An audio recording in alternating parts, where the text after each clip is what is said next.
on, y'all? It's Isaiah Grant, back with Thinking in Circles, and today I'm gonna do something a little bit different. And what I plan on doing is coming to you and having these talks here, kind of sporadically, because I do have a guidance portion on this page, and I'm always having something new go through my mind that I would like to share with you guys. But it would take me stopping my day, as I'm doing now, stopping somewhere to just disseminate something of value to you guys, or that you may find of value. Okay, however, what I want to talk about today, I was having a talk with my son this morning. Every morning that I'm able to be around my son, I speak to him, I talk to him, I try to give him things that lift him up and that can help guide him. He was talking to me about today, about wants and needs, because we were talking about duty today. What is duty? You know, what is it to be a person of duty? What is duty? You know, and I talked about that in my lecture on the 7 Army values here recently. Okay, which I find are amazing. Many people don't value values nowadays. They don't instill values within their children. And I try to do it in an open end when it comes to my son, because I want him to be able to be the type of thinker that can make decisions for himself and doesn't make those decisions based upon major group consensus. Okay, so he said to me today,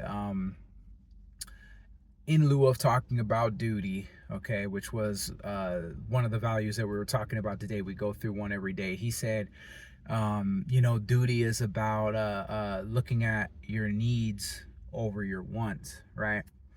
And I had to tell him, like, man, you know, that is a really deep insight for an 8-year-old. Okay, he's 8 years old.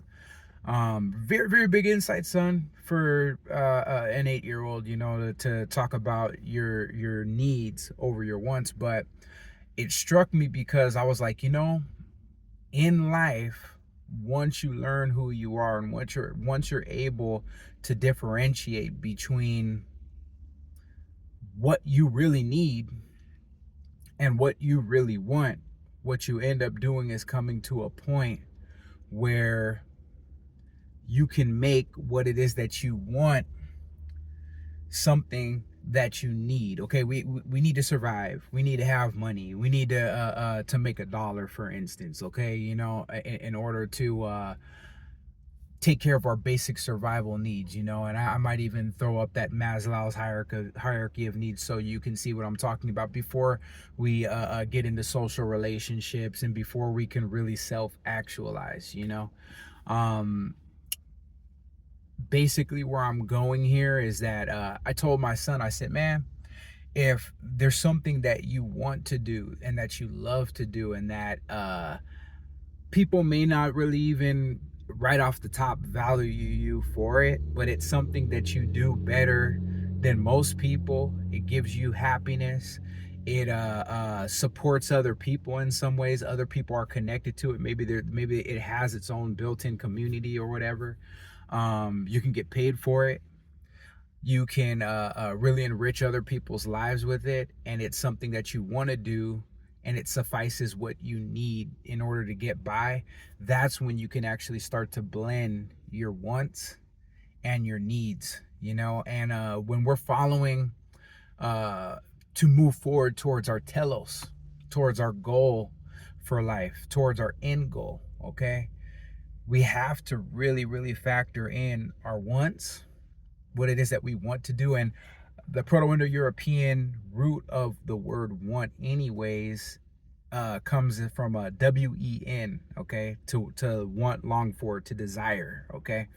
When you get down to the basis of your personal desires, what ends up happening is that you find that these desires, a lot of times, they're linked to what society wants for you, what you've been told to do. Maybe you were a yes man or yes woman, and you felt good because you got that pat on the back for doing something, and you kind of brainwashed yourself, or you were brainwashed into thinking that this is what you want to do. But you also have these wants that, you know, may get you looked down upon a little bit because you choose to follow those things, you know. And they're things that could actually be really good for you to do amongst others, with others, for others. And in order to really sift that out and find out what that is within yourself, shadow work is supremely necessary, you know. And also getting into your social programming, looking at the parts of what your social programming are and your upbringing are, and it's going to be a little bit different for everyone to some degrees, and it's going to be the same for everybody in a lot of degrees, because these social programmings, okay, these programs are archetypal at their root, okay. And you know, not to go off too far on a side tangent, but the word archetype has a lot to do, I believe, with the word archon, okay, which are the rulers, the celestial rulers that were the creators of this universe, that govern human beings through desires. They're basically parasiting on our desires, you know. The archetypes give form and they give flow, like a channel by which our psychic libido, okay, that drive that we have to do something, you know, it gives us a form in which to express that, okay. And then and we still don't really see the archetype for what it is. We can describe it, we can feel it, we can emotionalize it, understand it, in some very formless ways. It's almost like a blind man tapping with a stick in the dark, okay. But we, you know, getting back on track, we have to remove these social programmings that are parasiting our will, that are usurping our will, that are taking the real king, the self, who we are, off the throne in place of some ideal, in place of some belief. Why? Because these people said, and you know, because these people were inspired people that instituted this a long time ago, and if you don't follow it, you know, you're gonna burn. You know, the truth is we're gonna burn anyways. We burn from day to day because we're holding ourselves back and we're restraining ourselves from following what it is that we truly want. And the truth is where there's a will, there's a way. And if we could find a way to, and it's called the process of canalization of libido, we find a channel by which to flow maybe something that is not so widely accepted by people. It might even be slightly villainized. There's ways to find a way to flow that into something, create some type of transitional vessel for individuals even to join into that type of thing, and to monetize it so it handles survival needs, and also moreover than monetization, so that it gives back to individuals so that they can really find themselves and see themselves through a repressed part of their being. You know, I've spoken about it before, but Brazilian Jiu-Jitsu, for instance, for me, is something, in a mixed martial arts, is something for me that's helped me to canalize a lot of my anger, a lot of my rage. If you think about that, okay, it's transmuted what rage and anger into the desire for wisdom, and also to a calm, the calm and the peace that comes with high knowledge and with rationalization of things. I wasn't able to get to my mind past the rage, past the anger, and past the social programming that I had that was running my OS, my operating system, my psyche, okay? So I was given the chance to get into something that I wanted to do, and it was legal. It's legal for me to go and do you know, Brazilian Jiu-Jitsu matches, for instance, and choke somebody completely unconscious, you know. And pardon me if what I'm talking about here bothers anybody. You know, I'm just speaking my mind, and that's what I'm going to do on these guidances, because there are plenty of you that need to hear it, male and female alike. There's things that a lot of you women want to do out there that people, let's say in accepted society, or people within your religious circle, are saying no. Why? Because of this or this or this. However, You have to, I'm basically just getting down to saying, and it's very, very of the utmost importance that you get this. You need to find a way to get that out. Because once you can get that out, what will end up happening is it will free up the ability for you to do other things that are more noble, maybe more worthy, although they'll feel just as equal, because there's certain things that matter to you that you're unable to do.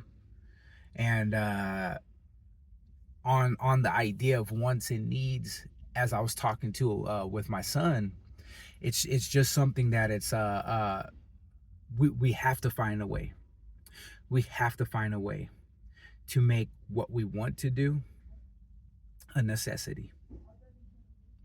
I'm going to say it again. We have to find a way to make what we want to do, what we really desire to do, a necessity, especially those things that we repress, because even as Sigmund Freud said, the repressed shall return. It will return. But when it returns, though, and this is my addition, and even Jung spoke, Carl Gustav Jung spoke on tremendous levels about this. I mean, he put out mass expositions on this.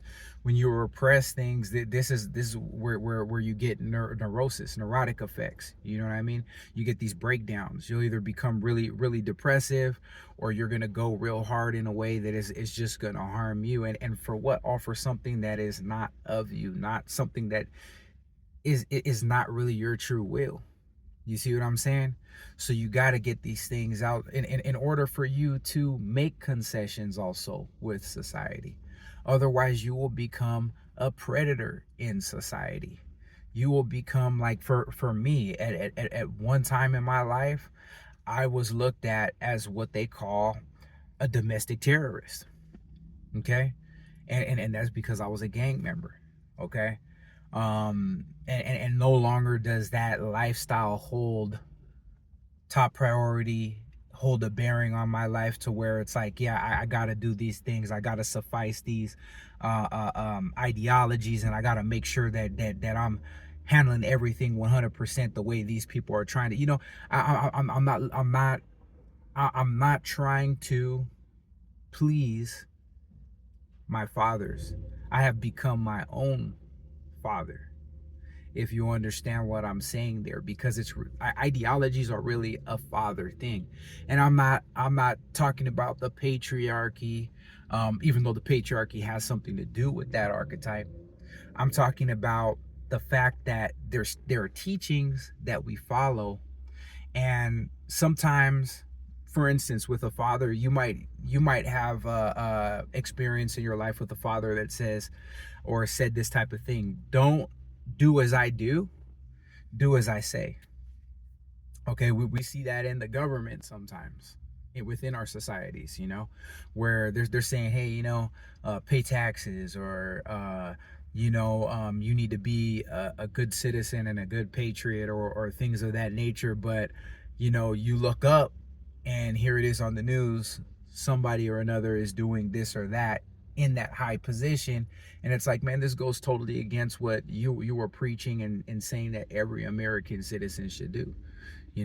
And I throw out something political, because a lot of people are magnetized politically, and while that's you're getting into polarization there, maybe it's a way that I can use to kind of get you to understand the marrow of what I'm trying to speak about here now at this time.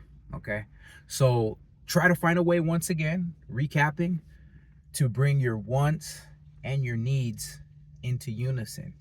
And this also dovetails into the idea of Ikigai, which is they say it may be or may not be a Japanese idea, but the word is a leads to the understanding of a harmonious idea. You'll find the center of your being in yourself once you can find something that you can do that blesses everybody around you, and also suffices your survival needs. And it may be a hobby, it may be something that gets attention but doesn't really in a mainstream sense get attention, and it's something that, when you're able to hit all of those angles, it's going to bring you back to your center. And I think I spoke about this in another lecture, because it was such, and it still is to me, such a beautiful idea that sums up a lot of the analytic, psychological ends, and even the Crowley's Kabbalistic ends. The way he was trying to show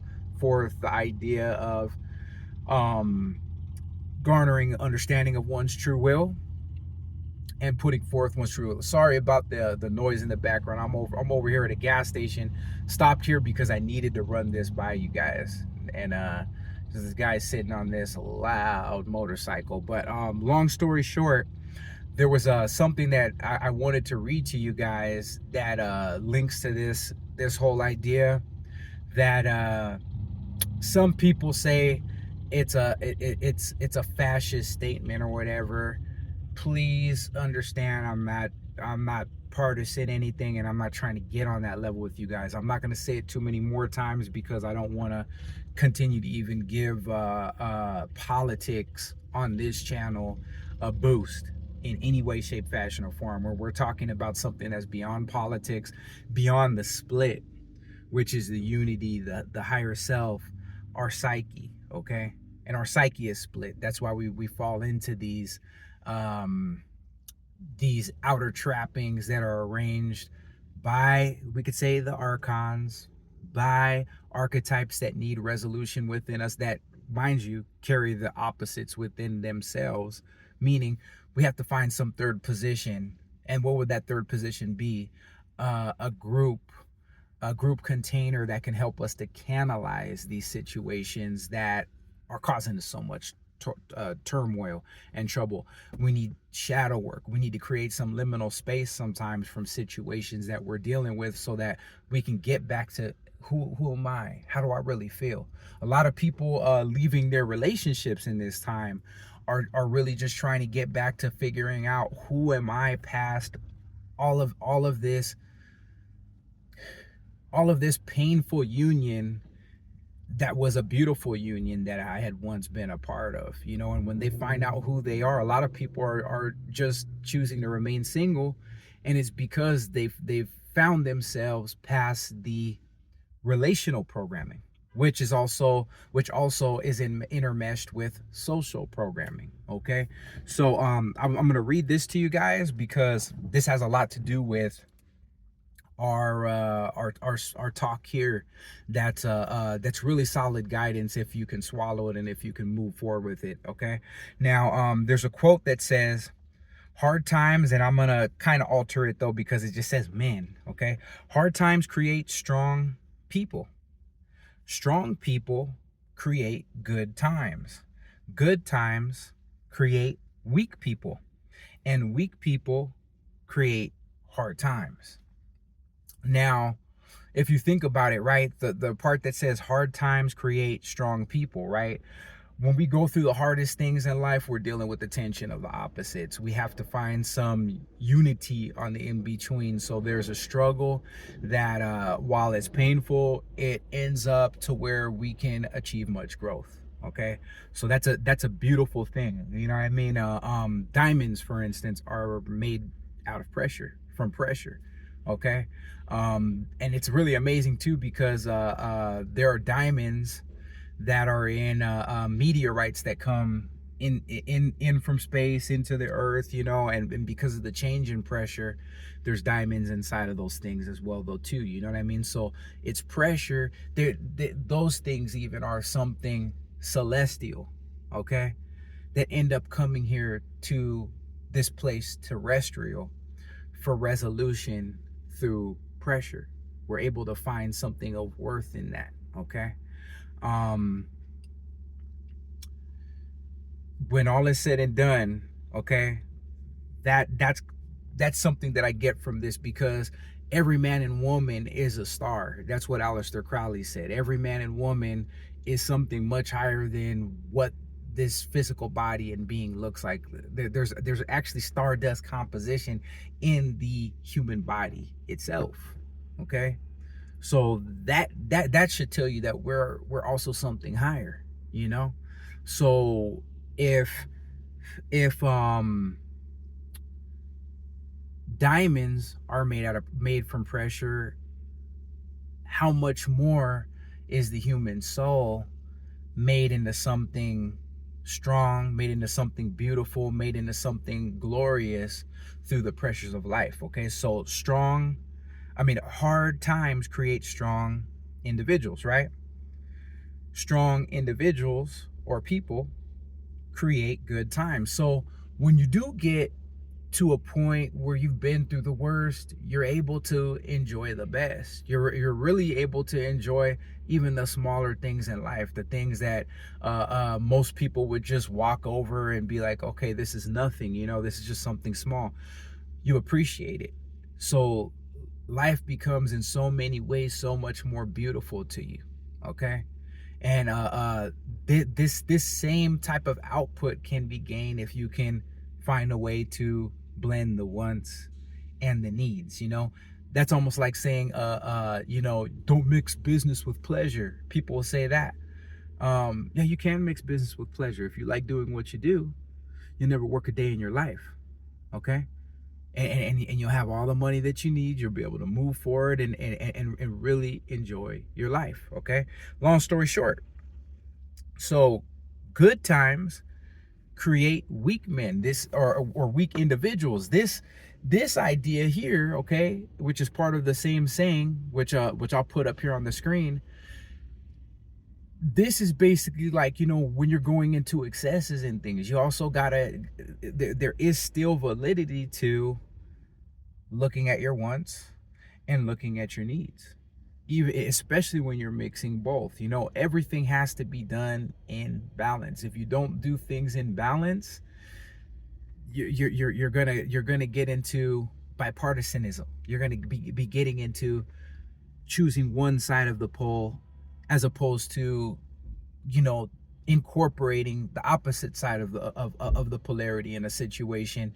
And when it comes to polarity like that, what you hold on to, if you hold on to one side of the polarities, right, you'll be torn by the other side. The best place to stand is in the middle. Okay, so that's what this portion would be talking about. And it says weak people create hard times. Okay, we've heard that statement that says hurt people, right? Is very true. Hurt people. So we really need to think about when we go into excesses. Sometimes when we go into excesses, oftentimes we're hurting other people. Oftentimes we're hurting ourselves. And if you hurt another person, there's really no difference, because we're all a community. We're all one, even on a higher level. So what I do wrong to one person, especially if it's against their will, especially if it's imposing or encroaching on their will, I'm also hurting myself. You see? So the thing is not to go into the excesses, and then you won't worry about being hurt and hurting somebody else at the end of the day. This is a really good statement for that idea and for the original idea that we're talking about, because wants and needs, we can separate those things. If we separate our wants from our needs, and neither side is really being sufficed in the right way, or one side is being raised above another, we're gonna suffer. We're gonna be hurting ourselves.